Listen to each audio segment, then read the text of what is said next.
izin ini Bu, minta waktunya untuk mewawancara Ibu sebentar, bisa ya Bu ya? Insya Allah bisa. Terima kasih Bu atas kesediaan waktunya. Baik.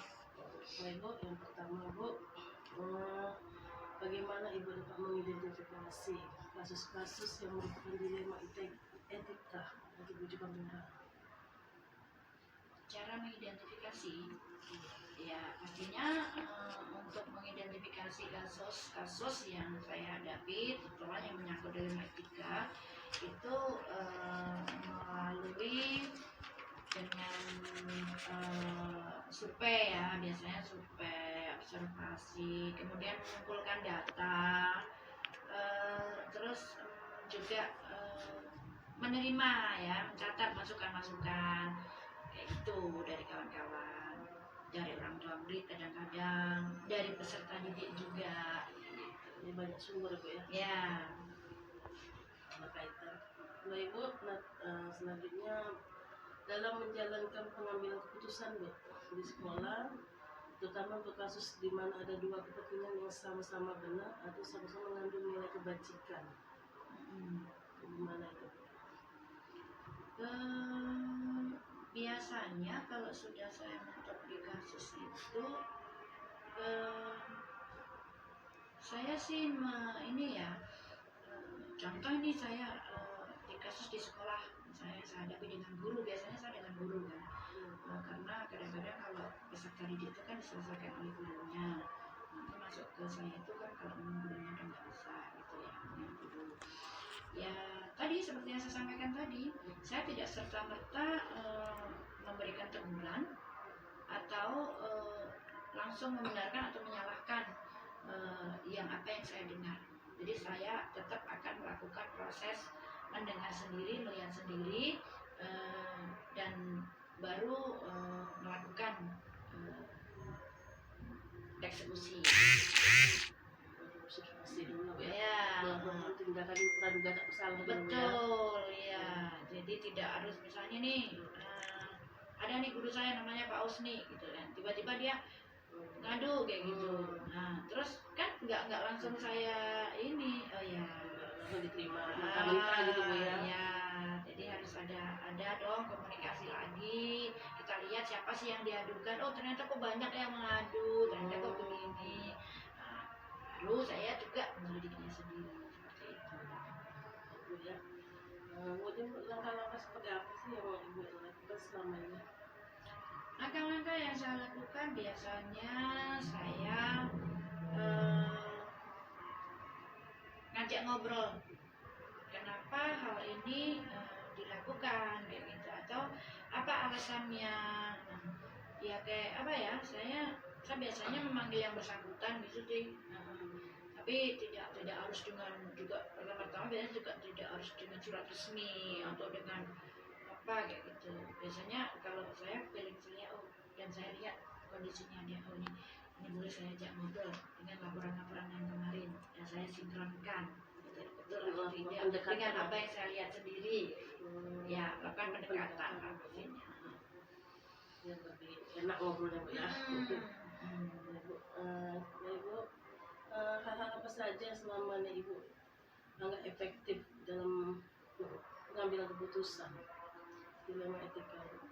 Yang paling efektif adalah salah satunya ketika saya menghadapi hal ini, saya melakukan coaching biasanya dengan contoh aja dengan guru yang punya masalah itu gitu. Karena biasanya kalau dilakukan face to face gitu kita ngobrol dan saya tidak mengejas ya, saya melakukan teknik coaching dalam ngobrol dengan dia.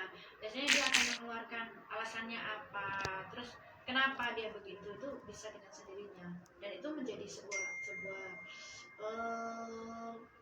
langkah yang efektif dalam menyelesaikan permasalahan. Mungkin akan lebih bijak ya nanti dalam mengambil keputusan kayak gitu.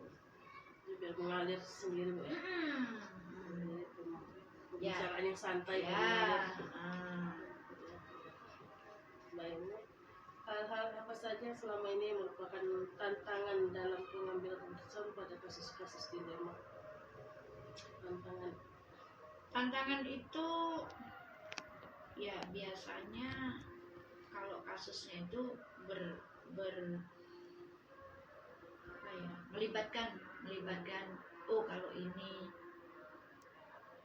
dibuat seperti ini nanti ada kepentingan lain yang dirugikan misalnya seperti itu. Tapi kalau ini tidak, ini juga nggak sejalur, ya harus diluruskan, harus benar.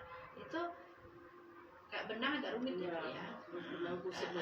Harus penuh pertimbangan kayak gitu supaya nanti ketika mengambil keputusan itu tidak salah. Nah, biasanya saya juga melibatkan pihak lain gitu, selain ngobrol dengan yang bersangkutan, kemudian memberikan arahan dulu, kemudian mengasihlah jarak waktu, misalnya sampai kapan saya bisa lihat perubahan itu atau gimana. Ada siklusnya. Toleransinya ya, toleransinya timbang kasarnya ya. Ya. Jadi tidak jangan sampai ngambil keputusan yang salah gitu. Ya, yang nanti ternyata merugikan. Kemudian Bu, apakah sebuah Ibu memiliki sebuah tata kelola atau jadwal tertentu Bu? Ya. Untuk penyelenggaraan kasus dilema etika? Ya, ada.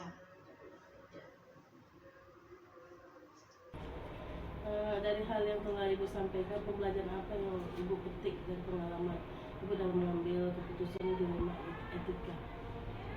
Pembelajaran yang dapat dipetik dalam mengambil keputusan dalam dilema etika itu ya adalah pembelajaran yang saya harus pembelajaran itu apa maksudnya? Saya harus bisa belajar lebih sabar lagi menghadapi masalah-masalah, tidak emosional. Kalau di sana itu kan dibutuhkan keuletan, kesabaran gitu ya, agar keputusan yang diambil itu nanti tidak salah seperti itu. Yang pastinya banyak kolaborasi yang saya lakukan dan refleksi saat selesai melakukan pembelajaran itu, melakukan tindakan ya, mengambil sebuah keputusan tadi kayak gitu. Jadi supaya kedepannya mungkin keputusan yang saya ambil kemarin kok kurang pas ya, mungkin nanti jika ada kesalahan-kesalahan yang lain lagi saya bisa lebih ini lagi kayak gitu, lebih baik lagi kayak gitu. Jadi lebih mendewasakan kita ya, Iya. Kita menjadi manusia lebih bijak. Iya. Mudah-mudahan. Iya. Ya mudah-mudahan Bu ya, dan mudah-mudahan apa yang menjadi tugas Ibu selama ini diberikan kemudahan, kelancaran. Ya.